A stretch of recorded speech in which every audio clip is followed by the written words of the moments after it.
Alors on va en venir la réforme.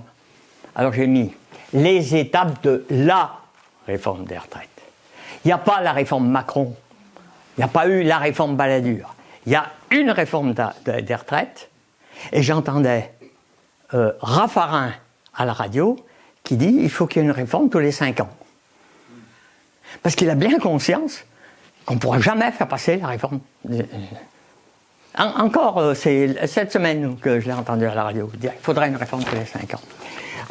Si, il y a quand même une citation de Denis Kessler qui a écrit un article.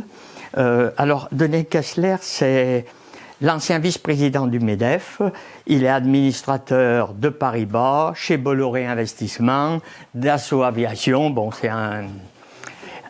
voilà. Je vous lis dans un article qui était paru dans Challenge. Le modèle français, le modèle social français est le pur produit du Conseil national de la résistance. Un compromis entre gaullistes et communistes. Il est grand temps de le réformer et le gouvernement s'y emploie. Alors le gouvernement dont il parle, c'était Fillon, c'était sous Sarko. Les annonces successives des différentes réformes par le gouvernement peut donner une impression de patchwork, tant elles paraissent variées, d'importance inégale et de portée diverse. Statut de la fonction publique, les régimes spéciaux de retraite, la refonte de la sécurité sociale, le paritarisme, tous ces trucs-là qui datent de 1945. Il y a une unité profonde dans ce programme ambitieux. La liste des réformes, c'est simple. Prenez tout ce qui a été mis en place entre 1944 et 1952, sans exception. Elle est là. Il s'agit aujourd'hui de sortir de 1945 et de défaire méthodiquement le programme du Conseil national de la résistance. Cette architecture singulière a tenu tant bien que mal pendant plus d'un demi-siècle. Elle a même été renforcée en 1981 par le programme commun. Voilà ce qu'il dit. C'est explicité. J'ai même été surpris. Alors bon, c'était un journal de droite économique. Il s'adressait à des gens qui étaient de son bord. Mais j'ai même été surpris qu'il ait écrit ça. Parce que il dit clairement tout ce qu'on essaye de nous dissimuler. C'est presque paradoxal. Alors, parce qu'ils pensent qu'on lit pas ce journal-là, ou parce qu'ils pensent qu'ils sont suffisamment forts qu'on peut... Il ne l'écrirait plus maintenant. Je crois qu'il ne l'écrirait plus maintenant parce que les choses ont changé. Alors, on va essayer de regarder les étapes de la réforme des retraites, qui n'est pas finie. Et Macron l'a dans son programme. Son but, faire disparaître le système de 45, c'est-à-dire un droit à la retraite lié au travail. Et codécision par les travailleurs. Depuis 1967, c'est plus décidé par les travailleurs, c'est codécision. C'est ça qu'il faut faire disparaître, au profit d'un droit lié à la capacité d'épargne individuelle. J'aurai une retraite parce que j'aurai épargné pour ma retraite. Elle sera gérée par les marchés financiers, à l'endroit où vous aurez placé votre argent. C'est ça, il faut aller de là à là. Et on est là-dedans. Et Macron est dans cette logique et il se pose la question, est-ce qu'il va y aller ou est-ce qu'il ne va pas y aller? Parce que les temps ont changé. On va aller regarder les grands temps.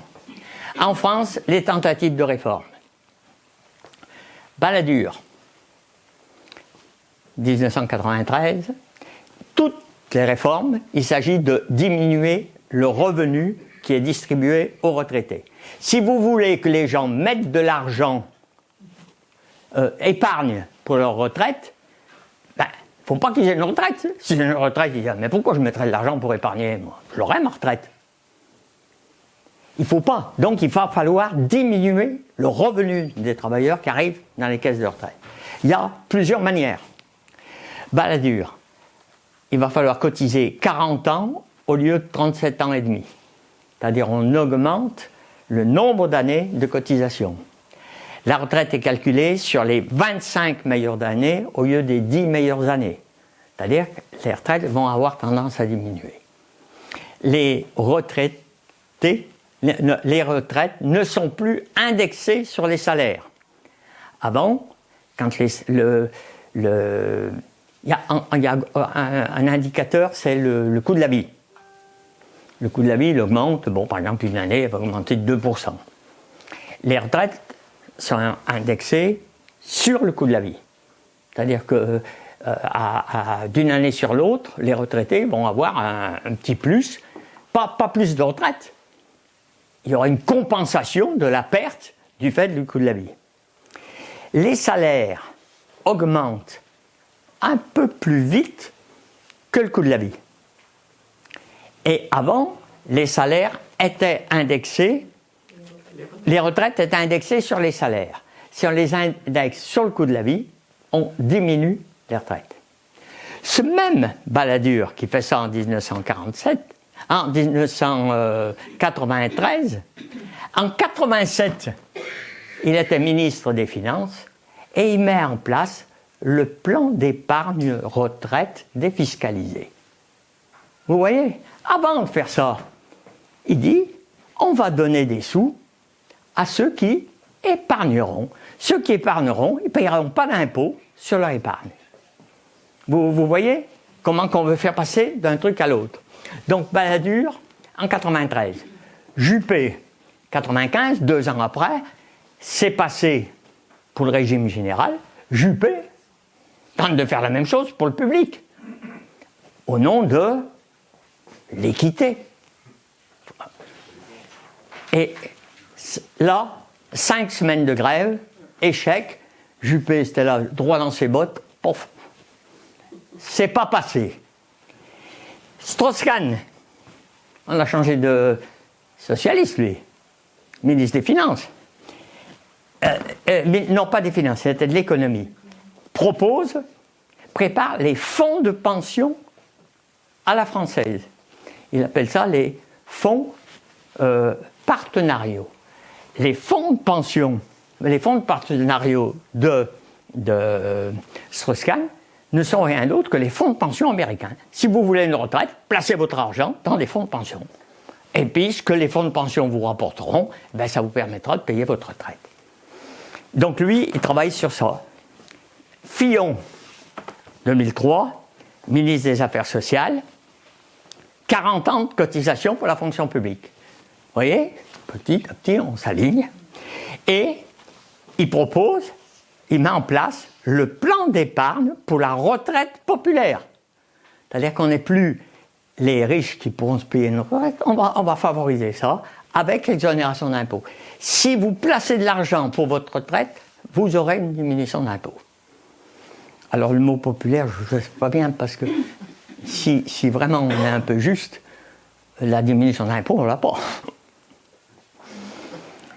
Et Sarkozy, lui, en 2010, recule l'âge de la retraite. Si tu recules l'âge de la retraite, eh ben, tu fais travailler les gens plus, à moins de revenus. La réforme Macron, c'est la suite de cette réforme, pour tenter de faire passer... Alors, attends, où c'est que j'en suis après? Oui, donc la réforme Macron, j'allais dire la réforme Macron, mais j'y reviendrai complètement à la fin, mais il y a quelque chose que je veux faire apparaître. C'est que cette année, Macron a déjà pris une mesure qui renforce la casse de la sécurité sociale. Le dernier budget de la nation, le budget qui vient d'être voté au Parlement, le budget prévisionnel de 2020, dit que les charges, le surcoût des gilets jaunes, l'État est obligé de lâcher. Ce surcoût, il y a toute une partie qui sera payée par la sécurité sociale. Oui. Ils disent ça? Oui, mais pas, il ne l'a pas dit. Non, ils ont voté ça. C'est passé dans la loi de finances. En diminuant du coup les... Eh bien, il y avait l'État, parmi les mesures qu'il a fait par rapport aux Gilets jaunes, il a dit, les employeurs qui donneront des primes pour ceux qui ont un faible revenu, si les employeurs donnent des primes, ça sera défiscalisé. Alors, si c'est défiscalisé, il y a un manque à gagner pour la sécurité sociale. Dans la loi, et la loi était passée par Simone Veil en 1994, disait, si l'État prend une mesure de défiscalisation, à la limite c'est un choix politique, c'est à l'État de l'assumer. Et donc l'État rembourse à la sécurité sociale le manque à gagner de la sécurité sociale. Pardon Paul, excuse-moi, c'est juste pour moi défiscaliser, c'est tu diminues un impôt. Alors que tu nous as bien expliqué la différence entre l'impôt, qui est quelque chose, une taxe qu'on paye à un moment donné, et la Sécu, qui sont des cotisations qu'on paye tous les mois sur des salaires. Donc là, je ne comprends pas, défiscalisation... Alors, il y a deux mécanismes. Ouais. Il y a d'une part l'État, et ça c'est une mesure d'État, qui dit les entreprises qui auront un avantage, elles ne seront pas tenues de payer ce qu'elles doivent à la sécurité sociale. Elles ne seront pas payées. Ça, c'est une mesure politique, décidée par l'État. De fait, il y a un manque à gagner pour la sécurité sociale. Si l'État décide ça, ce qui lui est demandé, et c'était la loi, hein, l'État devait rembourser à la sécurité sociale l'équivalent du manque à gagner. Hein? La loi de finances 2000, c'est la première fois, a fait passer que cette mesure-là serait financée par la sécurité sociale. On diminue les revenus de la sécurité sociale, on diminue des travailleurs. Et en même temps, ça renforce l'argument de dire que les charges, c'est de l'impôt pour les entreprises. Et voilà. Et en plus, cette confusion entre impôts et charges. Donc cette mesure, elle a été prise. Vous avez entendu le débat qui est en train d'apparaître, de dire on veut faire une réforme des retraites, mais il faut avant équilibrer les retraites. C'est-à-dire qu'il faut prendre des mesures qui contribuent à diminuer le revenu qui est donné aux travailleurs avant de faire la réforme des retraites. Mais on est en train de la faire, la réforme des retraites. Toutes les fois qu'on diminue la part des travailleurs, on fait la réforme des retraites. Mais c'est présenté maintenant comme quelque chose qui n'a rien à voir. C'est pour pouvoir faire la réforme des retraites, il faut que les trucs soient équilibrés. Et visiblement, Philippe, c'est ce matin ou hier sur France Inter, lui, il était plutôt favorable à retarder l'âge de départ à la retraite. Mais pas par la loi. Enfin, c'est la grande... Le gouvernement est dans la merde, hein. Faut pas croire, pas que nous. Nous, on est moins dans la merde que lui, pour l'instant. Et